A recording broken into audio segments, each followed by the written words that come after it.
সকাল থেকে কিন্তু একদম খাওয়ার জোগাড়টা শুরু হয়ে গেছে আর কি। এটা হচ্ছে বউ ভাতের দিন সকালের কথা বলছি। রান্নাবান্না শুরু হয়ে গেছে। আর তারপরে তো এদিকে দেখো বাবা মেয়ের খুনসুটি চলছে, এদিকে চা বিতরণ চলছে। তার মধ্যে আবার মানে শীতকাল না, যতক্ষণ মানে যে যা পারছে চা খাচ্ছে। চলো, গুড মর্নিং সবাইকে। কেমন আছো সবাই? আশা করছি ভালো আছো। আমরাও ভালো আছি, বিয়েবাড়িতে বেশ ভালো আছি। আর এই রোদে বসে চা খাওয়ার মজাটাই আলাদা। তারপরেই কিন্তু দেখো স্নান করে সবাই রেডি হয়ে মোটামুটি বউ সাজাতে বসে গেছে। এই যে নতুন বউকে এখন ভাত কাপড়ের জন্য সাজানো হচ্ছে আর কি। যেহেতু ভাত কাপড়ের অনুষ্ঠানটা এখানে হবে না, বাড়িতে না, ওইখানেই হবে। যে নতুন বউকে একটা কি শাড়ি, স্বর্ণচুরি শাড়ি পরিয়েছে। মানে এটা মানে এটা কিন্তু মানে পার্লারের লোক দিয়ে সাজানো হয়নি, নিজেরাই সাজানো হয়েছিল। এই যে বোনের মেয়ে আছে, তারপরে আমার মেয়ে আছে, বোন আছে, সবাই মিলে ওকে সাজানো হচ্ছে আর কি। তারপরে ও যেহেতু খায়নি এখনও জলখাবারটা, ওই ভাই আবার পেছন দিক দিয়ে কি উকি মারছে, অনেক কথা বলেছিল। ওই যে বললাম এদিকে গান বাজছে বলে আমরা আর সেই কথাগুলো শোনাতে পারলাম না তোমাদেরকে।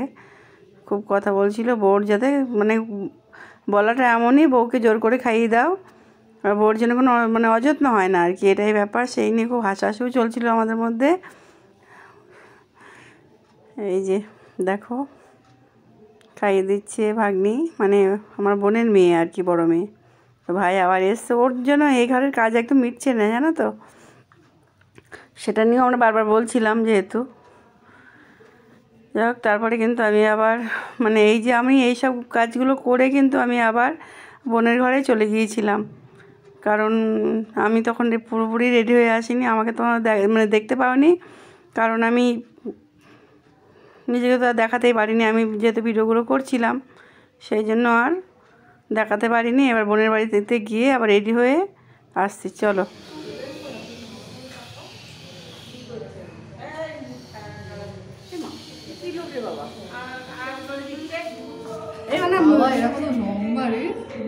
এই দেখো সবাই এসেছে, আমার বৌদি আছে, ভাইজি আছে, আর এটা তো আমার মাংকুমা, তোমরা দেখেছো। চলো সব একসঙ্গে বেরোচ্ছি আমরা। চলো কি আবার কথা হবে। এদিকে কিন্তু ভাত কাপড়ের জন্য সবাই রেডি হয়ে চলে এসেছি আমরা বিয়ে বাড়িতে। মানে যে অনুষ্ঠান ভিডিওটা নেওয়া হয়েছিল সেখানেই চলে এসেছি সবাই মিলে দুপুরে অনুষ্ঠানটা করবার জন্য। বাড়িতে আসলে বললাম না আগের দিন ছোট্ট জায়গা, সেই জন্য সবাই মিলে ঝেলে কিছু করা যাবে না, যার জন্য এখানেই ব্যবস্থা করা হয়েছে আর কি। যাই হোক, নিচে বেশ সাজানো হয়েছিল তখন, এই পরে যেগুলো মনে হয় সে কারণে ওইখানটায় কেন ওকে ভাত খাবারের ব্যবস্থা করা হলো না, তাহলে পিছনের জায়গাটা মানে ব্যাকগ্রাউন্ডটা ভালোই লাগতো। এই যে আমরা একটু ছবি তুলে নিচ্ছি সবাই, আর ভাবলাম এই মানে এগুলো একটু ভিডিও করে নিই। এই যে আমার মেয়ে আছে, মেয়ে যাচ্ছে আর কি, মেয়ে একটা শাড়ি করে নিয়েছে। আর আমার এই মাংকুমা ঝিঙ্কুমা দেখো, ওরা তো একটা ওই গোপী ড্রেস টাইপের কিছু করেছে। এই দিকটা দেখো আলোর অভাবে একটুখানি কালো কালো আসছে। যাই হোক, তারপরে সবাই খাওয়া দাওয়া করছে। দুপুরে খাওয়া তো মোটামুটি একটু বেলা, প্রায় 2টো বাজে, মানে 2টো তো বেজেই গেছিলো।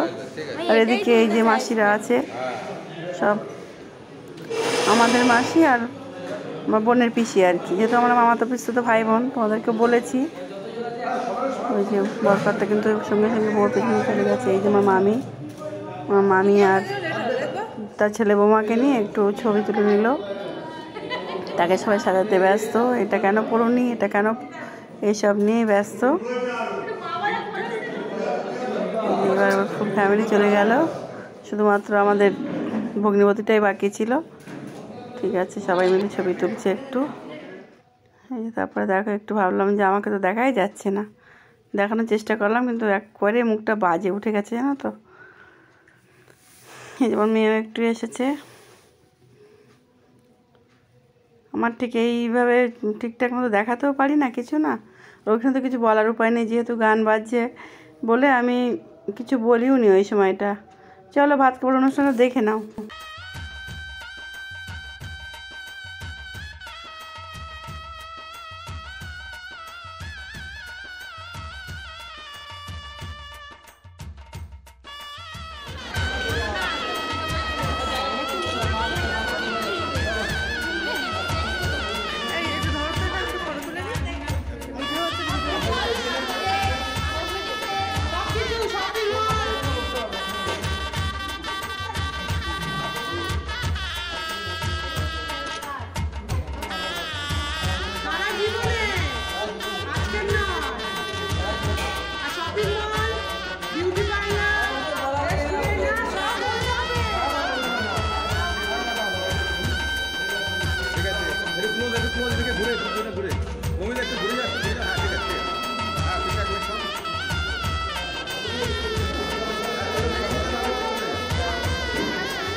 তোমাদের নিশ্চয়ই কিন্তু ভিডিওতে আপলোড করে নিতে নামা।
এই যে ভাত কাপড় অনুষ্ঠান শেষ করেই কিন্তু চলে এসেছে বউকে সাজাতে আর কি। বোনের বাড়িতেই আনা হয়েছে, কারণ ওদের বাড়িতে বই বারবারই একটা কথাই বলছি ছোট্ট জায়গা, সেই জন্য ওখানে কোনো রকম ব্যবস্থা করা যায়নি। মানে একটা ঘর বন্ধ করলে তো অসুবিধা, এখানে তো ঘর মোটামুটি ওরা মানে একটা ঘর ওদেরকে মানে একদম দিয়ে দিতে হবে আর কি, যার জন্য এইখানেই ব্যবস্থা করা হয়েছে। আর মেয়ে একটু ভিডিও করে দিচ্ছিল, যে বললো যে বউকে সাজানো হচ্ছে একটু ধরে রাখি আর কি। বেশ ভালো সাজিয়েছিল এরা, বেশ ভালো লাগছিল। আর ওদিকে বোনের মেয়েকেও সাজাচ্ছে, কিন্তু চুলটা ছাড়ানো হয়নি বললো আমাকে একটু ছাড়িয়ে দিতে বললো। চলো আমরা কিন্তু সাজুগুজু করে একদম বিয়ে বাড়িতে চলে এসেছি। বিয়ে বাড়ির সামনেটা এমন করে সাজানো হয়েছিল বেশ সুন্দরভাবেই, যে তোমাদের জন্য একটু সবটাই তো তোমাদের জন্যই ধরে রাখি, যে কীভাবে দেখাবো আর কি তোমাদেরকে। বেশ ভালোই সাজিয়েছিল। আগের দিনে সাজানো একরকম ছিল, এখন দেখো এখন আর একরকম। অতনু আর মৌমিতা লেখা আছে সামনে। এই যে মৌমিতা দেখো সাজুগুজু করে রেডি হয়ে দাঁড়িয়ে আছে। ক্যামেরাম্যানরা চারিদিক দিয়ে লাইট ক্যামেরা অ্যাকশান ধরে রেখেছে একদম। তার মধ্যে আমিও কম যাই কিসে, আমিও করেছি। ওদিকে কিন্তু ওই যে সেলফি তোলার জন্য ওই জায়গাটা আবার রেডি করা হয়েছে। চারিদিকটা একটুখানি আমি তোমাদেরকে দেখিয়ে দিলাম। তারপরে দেখে নাও আমার সাজটা। এই যে আমি আজকে আমাকে আর্ট পরে টাইপের করে শাড়ি পরতে বলেছিল, যদিও আমার খুব একটা পছন্দ নয় ওইভাবে শাড়ি পরাটা, আমার ভালো লাগে না। তো বোন ওইভাবে পরলো বলে আমাকে বললো পরতে। আজকে সাজটা আমার এমনই ছিল, যদিও এখানটায় কতক্ষণ তোমার দেখতে পেয়েছি বলতে পারবো না, এখনও দেখতে পাবে অবশ্য। চলো তোমরা দেখতে থাকো, সঙ্গে থাকো। এবার কিন্তু ভাই শুরু হয়ে গেছে, শুধু ফটো সেশনই চলবে। চলো দেখতে থাকো।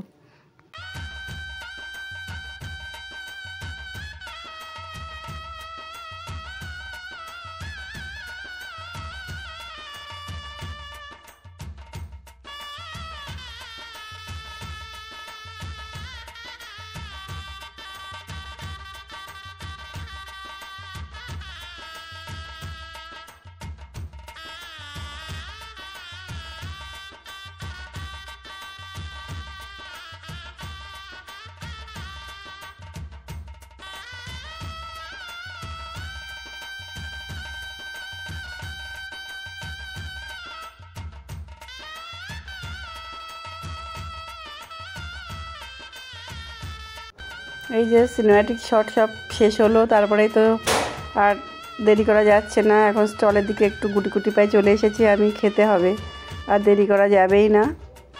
সব স্টলগুলো মোটামুটি দিয়েছে। ওইদিকে কী কী দেখালাম, পান দেখালাম, বোধহয় আইসক্রিম পান আছে।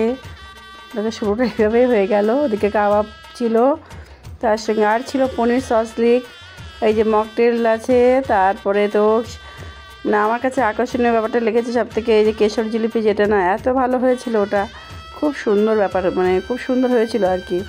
ইনস্ট্যান্ট ভেজে দিচ্ছে আর যদি এখন ভাজছে না, মানে সঙ্গে সঙ্গে ভেজে সব কিছু সার্ভ করছে, ভালো বেশ সুন্দর হয়েছিল খেতে। তারপরে এদিকে আছে মশলা চা, আর ফুচকা তো থাকবেই, আর কাবাবটা মানে কাবাব হয়েছিল অনেকটাই। এই যে আমার বৌদি দিকে ফুচকা খাচ্ছে, আর এদিকে বসে আছে বৌদি, মেয়ে, আমার মেয়ে, আমার কর্তাবাবু।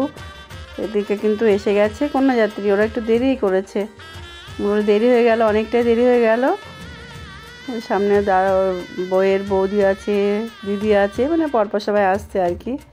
ওই যে একটা দিদি, ভাবলাম তত্ত্বগুলো তোমাদেরকে একটু দেখিয়ে দিই, বেশ সুন্দর করে সাজিয়ে গুছিয়ে নিয়ে এসেছে তত্ত্বগুলো, দেখিয়ে দিলাম। যদিও আমরাও এরকমটাই নিয়ে গিয়েছিলাম সুন্দর করে গুছিয়ে, ওরা সেটাই নিয়ে এসছে, ভালো লাগছে সব।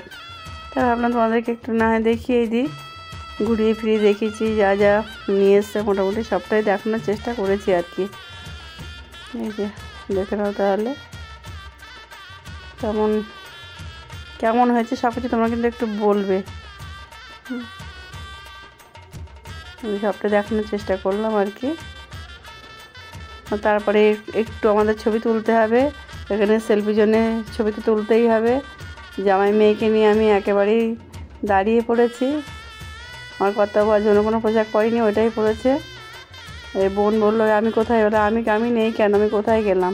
এটা আমার একটা ভাই, বাংলাদেশের ভাই, ও আসতে গিয়ে ফিরে যাচ্ছিলো, কারণ তুই আয়, কেন আসবি না। এদিকে আমার বৌদিও দাঁড়িয়েছিল, বৌদিকেও নেওয়া হলো। এই যে একদম পুরো টিম এখানে দাঁড়িয়ে পড়েছি ছবি তুলতে।